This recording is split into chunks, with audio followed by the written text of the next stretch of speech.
Welcome to my channel easy math Ghulam Mustafa. हम first year math chapter number 3 की 3.1 exercise कर रहे थे। हमने पहले 9 क्वेश्चंस डिस्कस किए हैं। आज हम बाकी क्वेश्चंस को डिस्कस करेंगे। तो वीडियो स्टार्ट करने से पहले जो मेरे चैनल पर न्यू कमर हैं वो मेरे चैनल को सब्सक्राइब कर दें और बेल आइकन को प्रेस कर दें ताकि उनको मेरी नई आने वाली वीडियोस मिलती रहें। देखिए क्वेश्चन नंबर 10, इफ ए हमारे पास फर्स्ट रो में 1 -1 2 और सेकंड रो में 0 3 1 दे दिया गया है। इसी तरह सेकंड मैट्रिक्स बी दे दिया गया और कहा जा रहा है then show that A plus B का whole transpose is equal to A transpose plus B transpose. ये हमने साबित करना है। तो इसमें आप लोगों को सबसे पहले ट्रांसपोज की डेफिनेशन का पता होना चाहिए। वो मैं लिख देता हूँ कि आप किसी भी मैट्रिक्स का अगर हमने ट्रांसपोज लेना हो तो आप क्या करते हैं। अगर फॉर एग्जांपल हमारे पास ए आई जे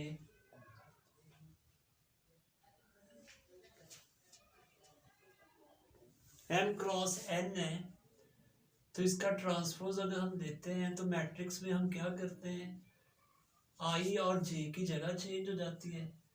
यानी रोज को कॉलम्स भी हम चेंज कर देते हैं और ऑर्डर भी चेंज हो जाता है। एम की जगह एन और एन की जगह एम आ जाता है। यानी इस क्वेश्चन में हम क्या करेंगे, सबसे पहले हम लेफ्ट साइड लेंगे।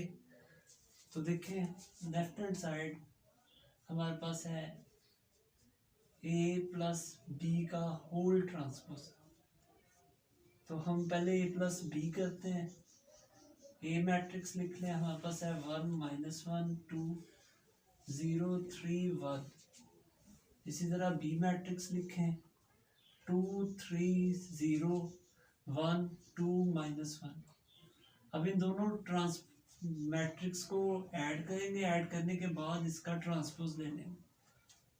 तो एडिशन के लिए हमने पढ़ा हुआ है कि दो मैट्रिक्स को तब ऐड किया जा सकता है जब उन दोनों के ऑर्डर सेम हो। तो देखिए फर्स्ट मैट्रिक्स का ऑर्डर 2 है और कॉलम्स कितने 3 हैं, 2 क्रॉस 3 हो गया। इसी तरह दूसरे का भी 2 क्रॉस 3 इनको ऐड किया जा सकता है। तो ऐड करने का क्या मेथड होता था, क्रॉसपॉन्डिंग एलिमेंट्स को हम ऐड करते हैं। यानी फर्स्ट में फर्स्ट ऐड करेंगे, second -1 plus 3 2 plus 0 0 plus 1 3 plus 2 और -1 प्लस 1। अब हम इस मैट्रिक्स का ट्रांसपोज ले लेंगे।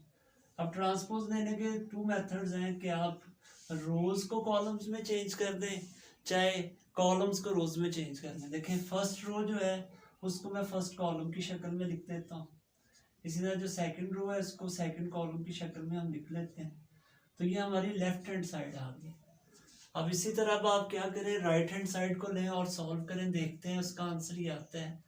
तो उसमें हमें क्या चाहिए, सबसे पहले ए का ट्रांसपोज हम लेंगे और फिर बी का ट्रांसपोज लेंगे। ए मैट्रिक्स हम लिख लेते हैं। देखें हमारे पास है 1 -1 2 0 3 एंड 1।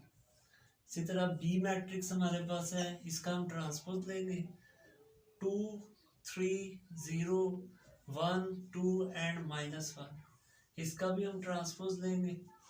तो पहले आप इनका ट्रांसपोज फाइंड कर लें। यानी फर्स्ट रो को फर्स्ट कॉलम, सेकंड रो को सेकंड कॉलम बना लें। ये ए का ट्रांसपोज आ गया प्लस अब हम बी का पहले ट्रांसपोज लेते हैं। फर्स्ट रो को फर्स्ट कॉलम और सेकंड रो को सेकंड कॉलम बना लें।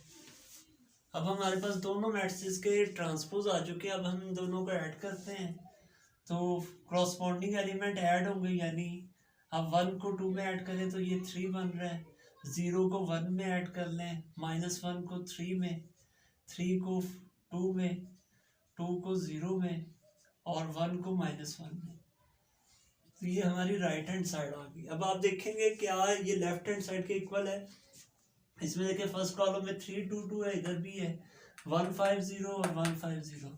तो हमारे पास लेफ्ट हैंड साइड इक्वल आ रही है राइट हैंड साइड को। तो सिंपल आपने बस इस क्वेश्चन में क्या करना है, ए और बी को ऐड करने के बाद उसका ट्रांसपोज लिया और उसके बाद राइट साइड में दोनों मैट्रिक्स के अलग अलग ट्रांसपोज लेके उनको ऐड किया तो ये आपस में इक्वल आ जाएंगे। अब क्वेश्चन नंबर 11 को हम डिस्कस कर लेते हैं। देखिए क्वेश्चन नंबर 11 में हमें ए मैट्रिक्स दे दिया गया और फाइंड ए क्यूब फाइंड करना है। अब देखें ए क्यूब फाइंड करने के लिए सबसे पहले हमें पता है ए क्यूब जो है वो इक्वल होगा, अगर हम ए को 3 टाइम्स लिख सकते हैं तो इसका मतलब ये है कि पहले आप ए को ए के साथ मल्टीप्लाई करेंगे, तो जो इसका आंसर आएगा उसको फिर ए के साथ मल्टीप्लाई कर देंगे। तो इस क्वेश्चन में सिंपल हमने मल्टीप्लिकेशन करनी है। तो देखें सबसे पहले हम ए को ए के साथ मल्टीप्लाई कर लेते हैं। तो मल्टीप्लिकेशन के लिए हम पहले दोनों मैट्रिक्स यानी ए को 2 दफ़ा लिख लेते हैं, फिर एक मैट्रिक्स लिख लें। अब आप इनको मल्टीप्लाई कर लें। मल्टीप्लाई करने के लिए हम लोगों ने रूल पढ़ा हुआ है कि फर्स्ट पहले रो को जितने भी कॉलम्स होते हैं उन सबके साथ मल्टीप्लाई किया जाता है। तो हम देखते हैं, देखें 1 को 1 के साथ 1, 1 को 5 के साथ 5, 3 को -2 के साथ तो -6। अब फर्स्ट रो को सेकंड कॉलम के साथ करें, देखें 1 को 1 के साथ 1, 1 को 2 के साथ 2 और 3 को -1 के साथ। फिर फर्स्ट रो को थर्ड कॉलम के साथ करें 3 और यहाँ पर हमारे पास आ जाएगा 6 एंड -9। ये फर्स्ट रो को हमने तमाम कॉलम्स के साथ मल्टीप्लाई कर लिया। अब इसी तरह सेकंड रो को 5 × 1 5, 2 × 5 10 और 6 × -2 -12। सेकंड रो को सेकंड कॉलम के साथ 5 × 5 1, 2 × 2 6 × -1। फिर सेकंड रो को थर्ड कॉलम के साथ 15 + 12 और -18। इसी तरह आप थर्ड रो को तीनों कॉलम्स के साथ मल्टीप्लाई करें, -2 -5 एंड +6। -3 और -2 को मल्टीप्लाई करें +6 हो जाएगा। इसी तरह इसको सेकंड कॉलम के साथ करें -2 एंड +3। थर्ड रो को थर्ड कॉलम के साथ -6 एंड +9। अब हम इनको प्लस माइनस कर लेते हैं। देखें ये +6 और -6 0, +3 और -3 ये भी 0 आ जाएगा, +9 और -9 ये भी 0। सेकंड रो को कर लें, 15 - 12 3, 9 - 6 3 और ये बनेगा 27 - 9 18, -7 और +6 -1, -4 और +1, -12 और +9 -3। तो ये हमारे पास ए को हमने ए के साथ मल्टीप्लाई किया तो ये।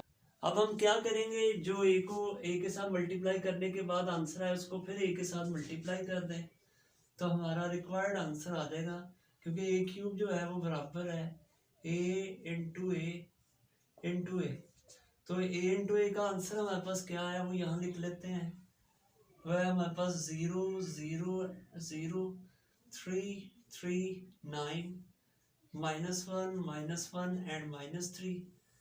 और यहाँ पर हम फिर ए की वैल्यू लिखेंगे, वो हमारे पास मौजूद है 1 1 3 5 2 6 -2 -1 एंड -3। अब इन दोनों को फिर मल्टीप्लाई कर दें। फिर हम फर्स्ट रो को तमाम कॉलम्स के साथ मल्टीप्लाई करेंगे। देखें इसमें 0 है तो तमाम वैल्यूज़ यहाँ पर आपकी 0 ही आएंगी और डायरेक्ट 0 ही लिखते हैं। इसके बाद सेकंड रो को तमाम कॉलम्स के साथ देखें, 3 × 1 3, 3 × 5 15, 9 × 2 8 -18। फिर सेकंड रो को सेकंड कॉलम के साथ 3 6 -9। फिर सेकंड रो को थर्ड कॉलम के साथ 9 18 एंड -27। अब आपने थर्ड रो को तमाम कॉलम्स के साथ मल्टीप्लाई करना है, -1 -5 +6। फिर इसको करेंगे, देखें -1 -2 +3। फिर थर्ड रो को थर्ड कॉलम के साथ -3 -6 एंड +9। तो आप इनको ऐड कर लें। अब ये फर्स्ट में हमारे पास 0 0 एंड 0 आ रहा है। अब देखिए ये +18 और -18 0, -9 और +9 0, +27 और -27 ये भी 0, -6 और +6 0, -3 और +3 ये भी 0, -9 और +9 ये भी 0। तो हमारे पास ये आंसर आ चुका है जो कि जीरो मैट्रिक्स है। ऐसा मैट्रिक्स जिसकी तमाम वैल्यूज जीरो हो उसे हम जीरो मैट्रिक्स कहते हैं। इसके बाद क्वेश्चन नंबर हम 12 डिस्कस कर लेते हैं। देखिए क्वेश्चन नंबर 12 में कहा जा रहा है फाइंड मैट्रिक्स एक्स इफ हमें स्टेटमेंट दे दी गई एक्स और एक मैट्रिक्स जो इसके साथ multiply is equal to this. तो यहाँ पर अब देखें हमें एक्स की वैल्यू चाहिए। अब यहाँ पे इक्वालिटी मैट्रिक्स वाली डेफिनेशन को हम यूज़ नहीं कर सकते क्योंकि यहाँ पे मल्टीप्लिकेशन है। अगर प्लस होता तो हम इसको दूसरी तरफ लेके जाते और एक्स की वैल्यू फाइंड कर लेते। तो यहाँ पे देखें हम क्वेश्चंस को कैसे सॉल्व करेंगे। फर्स्ट पार्ट को पहले हम सॉल्व करते हैं। सबसे पहला काम आपने ये करना है, जो भी लेफ्ट साइड पे एक्स के साथ मैट्रिक्स मल्टीप्लाई हो रहा है आप उसको लेट कर लें किसी भी मैट्रिक्स के बराबर। हम यहाँ पर इस मैट्रिक्स को ए के इक्वल रख लेते हैं 5 2 -2 एंड 1। अब आप इसकी जगह पर यानी एक्स वैसे आ गया और इसकी जगह हमने क्या लेट किया है ए वो लिख लेंगे is equal to right hand side है हमारे पास -1 5 12 एंड 3। अब हमें एक्स चाहिए। अब हमने जिस चीज़ की वैल्यू फाइंड करनी होती है वो एक तरफ होना चाहिए, बाकी तमाम वैल्यूज दूसरी तरफ होनी चाहिए। तो अब आपने यहाँ से ए मैट्रिक्स ख़त्म करना है। उसका एक ही तरीका है कि आप दोनों तरफ ए इनवर्स के साथ मल्टीप्लाई कर दें। तो अब देखें मैं ए इनवर्स के साथ मल्टीप्लाई करता हूँ। और यहाँ पे सबसे इम्पोर्टेंट बात आप लोगों ने ये याद रखनी है कि अगर देखें हमने ए इनवर्स को इस रकम की राइट साइड पे मल्टीप्लाई किया है तो राइट साइड में भी इस मैट्रिक की राइट साइड पे ही लिखेंगे। अगर ये इनवर्स इसकी लेफ्ट साइड पे मल्टीप्लाई हो रहा होगा तो राइट साइड पे भी इसकी लेफ्ट साइड पे ही इसको लिखा जाएगा। तो यहाँ पे अक्सर स्टूडेंट ये गलती कर लेते हैं, तो ये बहुत एहतियात से काम करना है। अब यहाँ पे देखें एसोसिएटिव लॉ अप्लाई किया जाएगा। मैथ्स में एसोसिएटिव लॉ होल्ड होता है जबकि commutative law with respect to multiplication hold नहीं होता। तो आप देख सकते हैं यहाँ पे एसोसिएटिव लॉ होल्ड यानी अप्लाई करें तो क्या होगी, ब्रैकेट इन दोनों के इर्द गिर्द आ जाएगी। तो 12 3 ए इनवर्स। तो अब हमारे पास देखें किसी भी मैट्रिक्स, यहाँ पे प्रॉपर्टी हम इनवर्स मैट्रिक्स की यूज़ करेंगे कि अगर किसी भी मैट्रिक्स को अपने ही इनवर्स के साथ मल्टीप्लाई किया जाए तो जवाब आइडेंटिटी मैट्रिक्स होता है। तो यहाँ पे आइडेंटिटी मैट्रिक्स आ जाएगा। राइट साइड वैसे लिखते जाएं -1 5 12 एंड 3। अब आप ये भी जानते हैं आइडेंटिटी मैट्रिक्स की ये प्रॉपर्टी है कि जब उसको किसी भी मैट्रिक्स के साथ मल्टीप्लाई किया जाए तो उस मैट्रिक्स को कोई फ़र्क नहीं पड़ता, यानी वही चीज़ ही आ जाती है। यानी एक्स को आई के साथ किसी भी मैट्रिक्स को आई के साथ मल्टीप्लाई करेंगे वही मैट्रिक्स आ जाएगा। अब देखें एक्स हमारे पास लेफ्ट साइड पे अकेला रह गया। अब हम इसकी वैल्यू इजीली फाइंड कर सकते हैं। अब आप लोग को ओनली क्या फाइंड करना है, सबसे पहले ए इनवर्स फाइंड करना है। जो ए इनवर्स का आंसर आएगा उसको इस मैट्रिक्स से मल्टीप्लाई करेंगे तो हमारे पास आंसर आ जाएगा। तो हम सबसे पहले ए इनवर्स फाइंड करते हैं। तो इसके लिए आपको इनवर्स का फॉर्मूला आना चाहिए कि किसी भी मैट्रिक्स का इनवर्स कैसे फाइंड करते हैं। सबसे पहले हमारे पास उस मैट्रिक्स का डिटर्मिनेंट दिया जाता है और फिर एडजॉइंट फाइंड किया जाता है और एडजॉइंट को उस मैट्रिक्स के डिटर्मिनेंट पर डिवाइड कर दिया जाता है। तो हम ऐसे करते हैं, सबसे पहले ए का डिटर्मिनेंट फाइंड करें। अब देखिए ए मैट्रिक्स हमारे पास ये है, इसका डिटर्मिनेंट फाइंड करते हैं 5 2 -2 एंड 1। तो हम इसको लिख सकते हैं यानी डिटर्मिनेंट इस नंबर को इसके साथ और इस नंबर को इसके साथ मल्टीप्लाई करते हैं और सेंटर में माइनस लिखते हैं तो हमारे पास डिटर्मिनेंट आ जाता है। तो ये बन रहा है देखें 5 और ये माइनस प्लस होंगे, यहाँ 4, यहाँ पे आंसर आ रहा है 9। अच्छा अब यहाँ पे भी एक बात का ख्याल करना है, अगर डिटर्मिनेंट का आंसर नॉन जीरो आ रहा है तो इस मैट्रिक्स का इन्वर्स एग्जिस्ट होगा, अदरवाइज हम इस मैट्रिक्स का इन्वर्स नहीं ले सकते। तो हम यही लिखेंगे यहाँ पे बात कि इसका डिटर्मिनेंट नॉन जीरो है।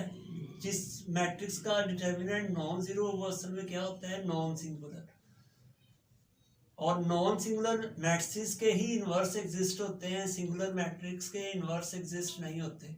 तो हम इस मैट्रिक्स का इन्वर्स ले सकते हैं। अगर यहाँ पर आंसर जीरो आ जाता तो ये मैट्रिक्स सिंगुलर होना था, इसका इन्वर्स एग्जिस्ट नहीं था और यहीं पे क्वेश्चन हमारा कंप्लीट हो जाता। तो अब हम क्या करेंगे, अब इसका एडजॉइंट फाइंड करेंगे। एडजॉइंट के लिए हमें पता है कि आपने याद रखना है जो डायगोनल एलिमेंट्स होते हैं यानी ये वाले, इनकी प्लेस चेंज करते हैं और जो बाकी एलिमेंट्स हैं जिन्हें नॉन डायगोनल एलिमेंट्स कहते हैं उनके साइन चेंज कर देते हैं। अब देखें 5 और 1 की हम प्लेस चेंज कर रहे हैं, यहाँ 1 और 5 आ जाएगा। और जो नॉन डायगोनल एलिमेंट्स हैं, अगर प्लस वाला एलिमेंट है तो वो माइनस हो जाएगा, अगर माइनस वाला है तो वो प्लस हो जाएगा। अब हमारे पास एडजॉइंट भी आ चुका है, डिटर्मिनेंट भी। अब हम ए इनवर्स फाइंड कर सकते हैं। तो ए इनवर्स किसके इक्वल है हमारे पास, 1 ओवर ए का डिटर्मिनेंट हमारे पास आया है 9 और हमारे पास एडजॉइंट आया है। अच्छा, यहाँ पर एक स्टूडेंट गलती कर लेते हैं कि अब 9 को इस पे डिवाइड कर देते हैं और बाद में इसके साथ मल्टीप्लाई करते हैं। अगर आप इसको डिवाइड करने के बाद मल्टीप्लाई करेंगे क्वेश्चन तो हो जाएगा, लेकिन कॉम्प्लिकेटेड हो जाएगा क्योंकि यहाँ पर रकमें फ्रैक्शन की फॉर्म में आ जाएंगी।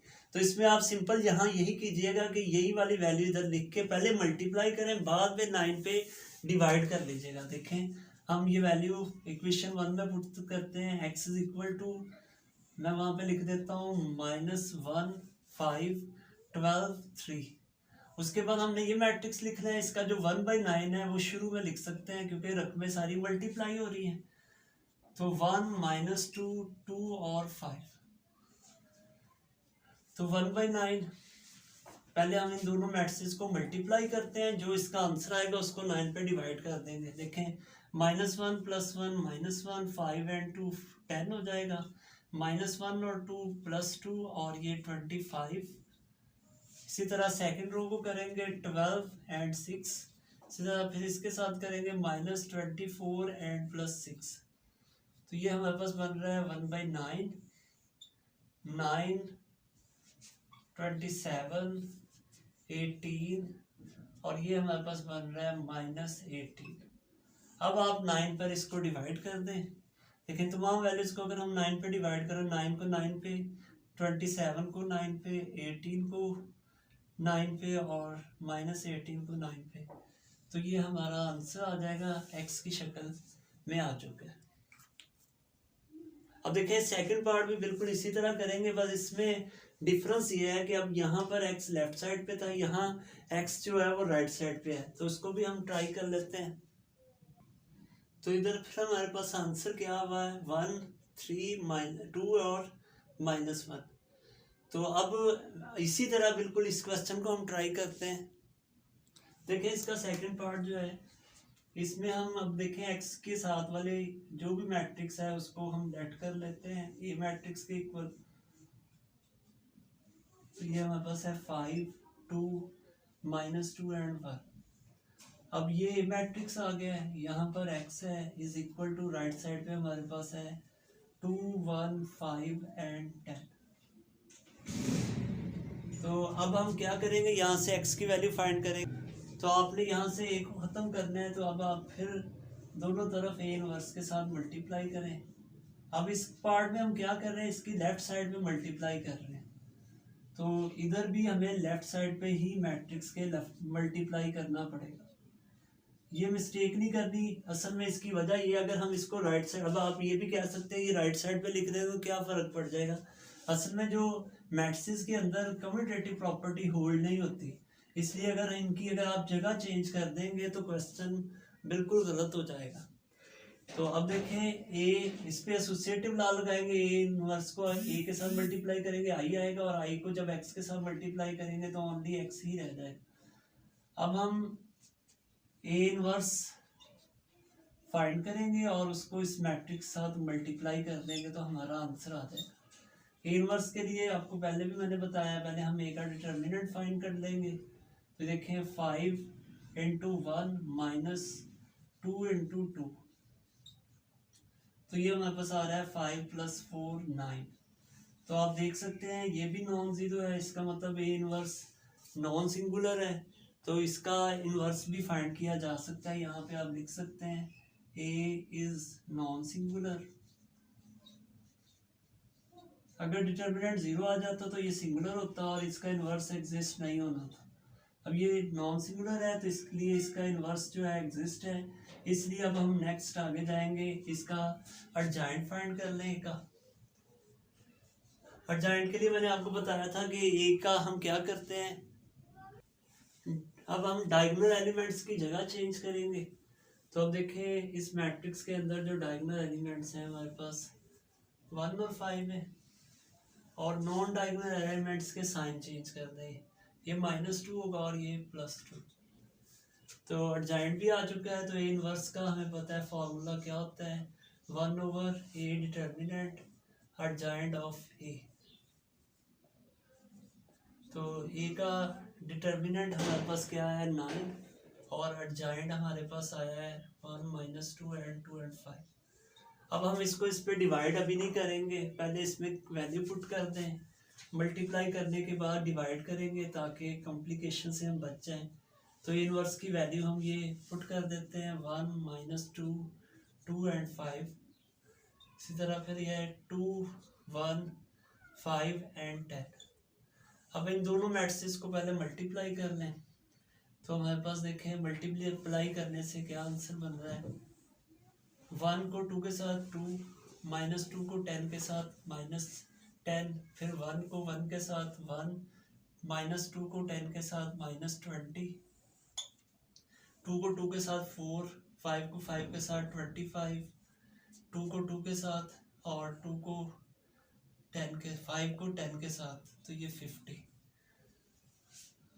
अब हम क्या करते हैं, यहाँ पे आंसर आ रहा है -8, इसको भी 9 पे डिवाइड कर दें, -19, इसको भी 9 पे, ये +29, इसको भी 9 पे डिवाइड करें, और 52 को भी 9 पे डिवाइड कर दें। इस तरह हम तमाम वैल्यूज़ को 9 पे डिवाइड करें, तो इसमें मज़ीद कोई चीज़ कैंसिल नहीं हो रही, तो यही आपके पास x की वैल्यू होगी। तो अब नेक्स्ट हम क्वेश्चन नंबर 13 को देखिए, क्वेश्चन नंबर 13 को डिस्कस करते हैं। Find the matrix A if, हमारे पास ये मैट्रिक्स दे दिया गया है जो ए के साथ मल्टीप्लाई हो रहा है, इज इक्वल टू दिस। यहाँ से ए की वैल्यू फाइंड करनी है। अब कुछ स्टूडेंट तो इसको देख के यही कहेंगे कि ये क्वेश्चन नंबर 12 की तरह है कि इसको आप पहले किसी मैट्रिक्स के बराबर लेट करें, फिर इसको आप दूसरी तरफ लें, इसका इन्वर्स फाइंड करके इसके साथ मल्टीप्लाई कर देंगे, तो आप रॉन्ग है। तो वो क्यों, उसकी वजह यह है कि देखिए, अब हम अगर इस मैट्रिक्स को किसी और मैट्रिक्स के बराबर लेट करते हैं और इसका इन्वर्स फाइंड करते हैं, तो इसका इन्वर्स फाइंड नहीं किया जा सकता। क्यों नहीं किया जा सकता है, उसकी रीज़न भी देख लें कि जो इन्वर्स है ओनली स्क्वायर मैट्रिक्स का फाइंड किया जा सकता है। अब स्क्वायर मैट्रिक्सेस क्या होते हैं, वो आप लोगों ने शुरू में पढ़ा है कि स्क्वायर मैट्रिक्स असल में वो होता है जिसकी नंबर ऑफ रोज और नंबर ऑफ कॉलम सेम हो। जबकि इसमें आप देख सकते हैं इसकी जो रोज हैं वो हमारे पास आ रही हैं 3, और कॉलम्स जो हैं इसके 2 हैं, जो कि इक्वल नहीं है। तो ये स्क्वायर मैट्रिक्स नहीं है, तो इसका इन्वर्स फाइंड नहीं किया जा सकता। इसलिए इस क्वेश्चन को हम क्वेश्चन नंबर 12 की तरह सॉल्व नहीं कर सकते। तो ऐसे क्वेश्चन में हम फिर क्या करेंगे, अब क्योंकि हमने ए फाइंड करना है तो हम ए मैट्रिक्स को किसी मैट्रिक्स के बराबर लेट कर लेते हैं। तो वो आप देख सकते हैं, फॉर एग्जांपल मैं इसको ले लेता हूँ A B C and D, इसको हमने लेट कर लिया है। अब हमने ए बी सी डी की वैल्यूज फाइंड करनी है। अगर वो हमारे पास आ जाती है तो ये मैट्रिक्स आ जाएगा। तो ये वैल्यू आप यहाँ पुट करें और इसको सिंप्लीफाई कर लें। देखें 5 -1 0 0 3 1, ए मैट्रिक्स है हमारे पास A B C and D. इसी तरह 3 -7 0 0 7 एंड 2।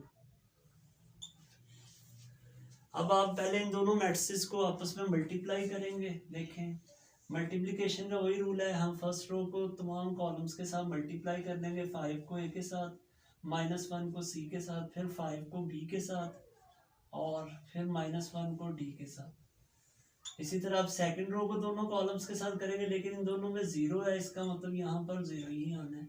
आप थर्ड रो को दोनों के साथ करें। देखें 3a + c और यहाँ पे आएगा 3b + d is equal to, आप दिस मैट्रिक्स लिख लें -7 0 0। अब आप देख सकते हैं इस तरह के क्वेश्चन हमने कुछ पीछे किए हैं, क्वेश्चन नंबर 3 और 5। अगर दो मैट्रिसेस इक्वल हो तो हमें पता है उनके करस्पॉन्डिंग एलिमेंट इक्वल होते हैं। हम इस तरह इक्वल रख के उधर से ABC की वैल्यूज फाइंड करेंगे। तो देखें फर्स्ट क्रॉसपॉन्डिंग एलिमेंट को फर्स्ट के इक्वल रख लें, तो वो हमारे पास 3 है। और इसी तरह सेकंड को यानी 5B माइनस D को सेकंड एलिमेंट के। अब थर्ड और फोर्थ को हम नहीं रख सकते, उसमें ABCD की वैल्यूज ही नहीं है। अब हम फिफ्थ एलिमेंट को देखें फिफ्थ के बराबर रख लेते हैं और सेवन्थ एलिमेंट को। तो यहाँ पर देखें 3B plus D is equal to 2 है। अब आपके पास देखें इन चारों इक्वेशंस में से डायरेक्ट वैल्यूज नहीं आ सकती, तो हम इनके नेम रख लेते हैं और ये साइमल्टेनियस इक्वेशंस बन गई हैं। तो आप इनको साइमल्टेनियस के किसी भी मेथड से यानी सब्स्टिट्यूशन मेथड से चाहे कर लें, चाहे आप एलिमिनेशन मेथड के ज़रिए कर लें। देखें अब आप देख सकते हैं कि मैं फर्स्ट और थर्ड इक्वेशन में से किसी एक वैल्यू को ख़त्म करता हूँ। यहाँ पर C के कोफिशिएंट ऑलरेडी बराबर हैं, तो हम इन दोनों को ऐड कर लेते हैं। ऐड क्यों करना है? क्योंकि इनके साइन ऑलरेडी मुख्तलिफ हैं। अगर एक जैसे हो तो फिर हम इनको सब्ट्रैक्ट करते ताकि ये कैंसिल हो सके। देखें ऐड करने से देखें 5 और 3 को ऐड करें 8 और C माइनस C के साथ कैंसिल 3 और 7 10। A की वैल्यू हमारे पास आ रही है 10/8। इसको अगर हम मज़ीद सिंप्लीफाई कर लें 5/4, तो ये हमारे पास A की वैल्यू बन रही है 5/4। अब हम अगर A की वैल्यू इन दोनों में से किसी भी इक्वेशन में पुट कर देते हैं तो हमारे पास C की वैल्यू भी आएगी। देखें 5 इंटू A की वैल्यू है 5/4 minus C is equal to 3, तो minus C is equal to 3। इसको मल्टीप्लाई करेंगे 25/4। ये जब राइट साइड पे आएगा तो माइनस हो जाएगा। इनका एलसीएम ले लें 4 12 माइनस 25, तो ये बन रहा है -13/4। दोनों तरफ से माइनस माइनस के साथ कैंसिल कर दें तो हमारे पास C की वैल्यू आ जाएगी। अब जैसे हमने 1 और 3 में से A और C की वैल्यूज निकाली है, बिल्कुल इसी तरह 2 और 4 इक्वेशन में से D और B की वैल्यूज निकल सकती हैं।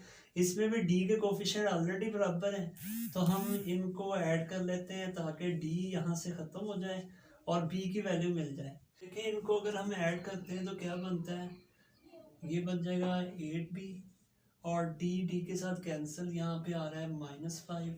यहाँ से B की वैल्यू आ रही है -5/8। अब B की वैल्यू आप इन दोनों में से किसी भी इक्वेशन में पुट कर सकते हैं। फॉर एग्जांपल हम 3 में कर रहे हैं, 3 into -8/5/8 plus D is equal to 2। यहाँ से D की वैल्यू फाइंड करना है 2, ये प्लस 15/8 राइट साइड पे आएगी। तो इस तरह हमारे पास 16 प्लस 15 यानी 31/8। तो ये हमारे पास D की वैल्यू आ चुकी है 13/8। ABCD की वैल्यूज आ चुकी हैं। हम इक्वेशन 1 यानी A मैट्रिक्स में पुट कर देते हैं। तो A की जगह पर देखें हम क्या लिख सकते हैं, यहाँ पर A की वैल्यू आएगी 5/4। B की वैल्यू देखें, यहाँ पर हम B की वैल्यू लिखेंगे -5/8 और फिर यहाँ पर हम C की वैल्यू लिख रहे हैं 13/4 और D की वैल्यू हमारे पास बन रही है 31/8। तो इस तरह हमारे पास A मैट्रिक्स आ जाएगा। इसका सेकंड पार्ट भी डिस्कस कर लेते हैं। इसके देखें सेकंड पार्ट में भी हमने A मैट्रिक्स ही फाइंड करना है, जबकि हमें एक मैट्रिक्स A के साथ मल्टीप्लाई हो रहा है और ये इसके इक्वल है। अब यहाँ पर देखें इस क्वेश्चन को हम क्वेश्चन नंबर 12 की तरह सॉल्व कर सकते हैं। उसकी क्या रीज़न है, जैसे मैं पहले बता चुका हूँ फर्स्ट पार्ट में जो यहाँ पे मैट्रिक्स था वो स्क्वायर मैट्रिक्स नहीं था। अब यहाँ पर जो A के साथ मैट्रिक्स मल्टीप्लाई हो रहा है वो स्क्वायर मैट्रिक्स है, तो हम इसको 12 क्वेश्चन की तरह ही सॉल्व करेंगे। पहले इसको लेट कर लें। फॉर एग्जांपल हम अब इसको x के इक्वल लेट कर लेते हैं। A क्यों नहीं लिया, क्योंकि A ऑलरेडी मौजूद है, इसलिए हम किसी और मैट्रिक्स के इक्वल इसको ले लेते हैं। अब इस जगह पे हम x लिखेंगे, A is equal to 0 -3 8 3 3 and -7। अब यहाँ पर हमें देखें मैट्रिक्स x फाइंड करना है, तो A फाइंड करना है। तो अब हमने क्या करना है, x को राइट साइड पे लेके यानी यहाँ से ख़त्म करना है। तो आप x इनवर्स के साथ दोनों तरफ मल्टीप्लाई करेंगे ताकि यहाँ से ख़त्म हो जाए। अब देखें ये इसकी एक्स इनवर्स इस लेफ्ट साइड पे मल्टीप्लाई किया जा रहा है, तो इस मैट्रिक्स की भी लेफ्ट साइड पे ही मल्टीप्लाई होगा। ये मैं पहले बता चुका हूँ, क्योंकि कम्यूटेटिव लॉ होल्ड नहीं होता, इसलिए जो साइड आपने लेफ्ट साइड में एक्स इनवर्स की रखी है वही इस साइड पे भी रखनी है। तो अब आप देखें एक्स को एक्स एसोसिएटिव लॉ लगाएंगे, एक्स इनवर्स को एक्स के साथ मल्टीप्लाई करें आई, और आई को ए के साथ मल्टीप्लाई करें तो ए ही आ जाएगा हमारे पास। अब हम 0 -3 यानी एक्स इनवर्स फाइंड करेंगे, और जो एक्स इनवर्स का आंसर होगा उसको इस मैट्रिक्स के साथ मल्टीप्लाई कर देंगे, तो हमारे पास ए मैट्रिक्स फाइंड हो जाएगा। एक्स इनवर्स फाइंड करने के लिए देखें, हम सबसे पहले एक्स इनवर्स का फॉर्मूला लिख लेते हैं, यानी एक्स का हमें डिटर्मिनेंट चाहिए होगा और एडजॉइंट फाइंड करेंगे। हम इसको फर्स्ट और इसको सेकंड का नेम दे देते हैं। तो हम यही काम करते हैं, सबसे पहले एक्स का डिटर्मिनेंट फाइंड कर लें। देखें एक्स का डिटर्मिनेंट हम फाइंड करेंगे 2 को 2 के साथ, और दरम्यान में -1 को -1 के साथ मल्टीप्लाई करें, तो ये हमारे पास बन रहा है 4 -1 3, जो कि नॉन ज़ीरो है। इसका मतलब एक्स भी हमारा जो है वो नॉन सिंगुलर है, और नॉन सिंगुलर है तो इसका इन्वर्स एग्जिस्ट है, अगर सिंगुलर होता तो इन्वर्स एग्जिस्ट नहीं होना था। इस वजह से अब हम इसको आगे लेके चलेंगे, यानी अब आप इसका एडजॉइंट फाइंड करें एक्स का।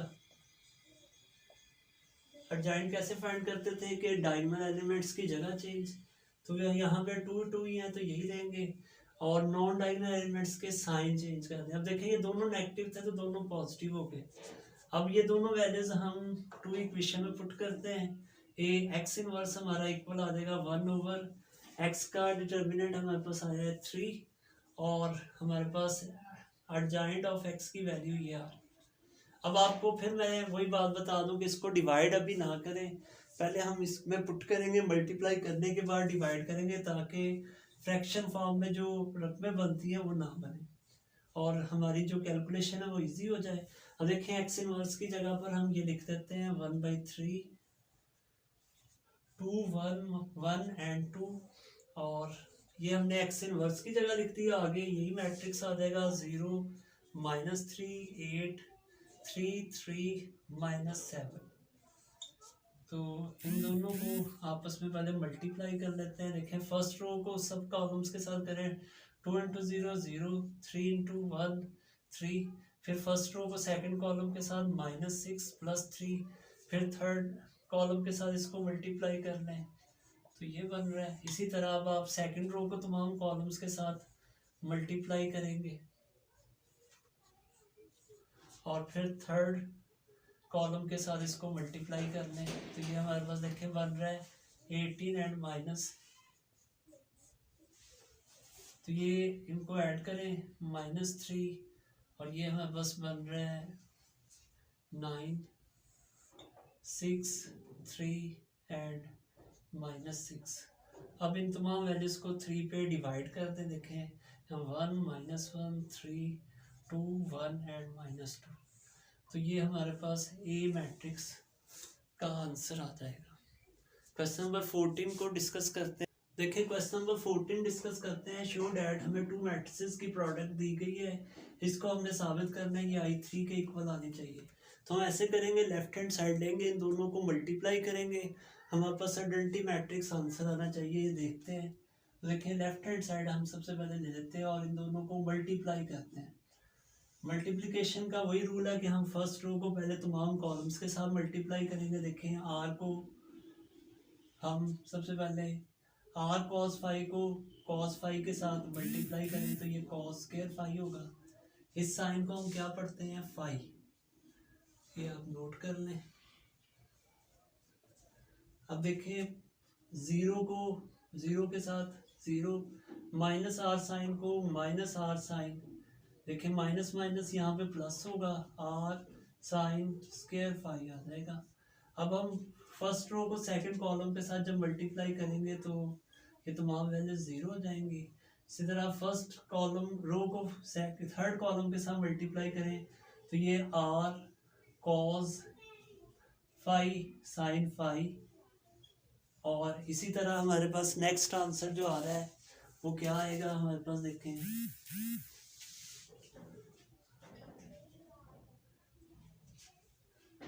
अब हम देखें जीरो को जीरो के साथ करेंगे तो क्या आएगा, जीरो, और इसको इसके साथ किया माइनस साइन फाई, और आर को शुरू में लिख देते हैं कॉस फाई।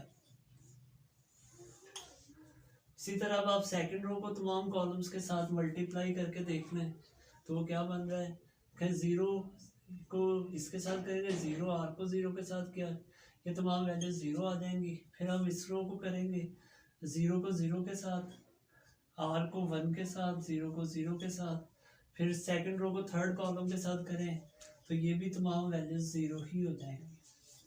अब हम थर्ड रो को तमाम कॉलम्स के साथ मल्टीप्लाई करते हैं, देखिए R sine phi cos phi, और यहाँ पे zero minus R sine phi cos phi.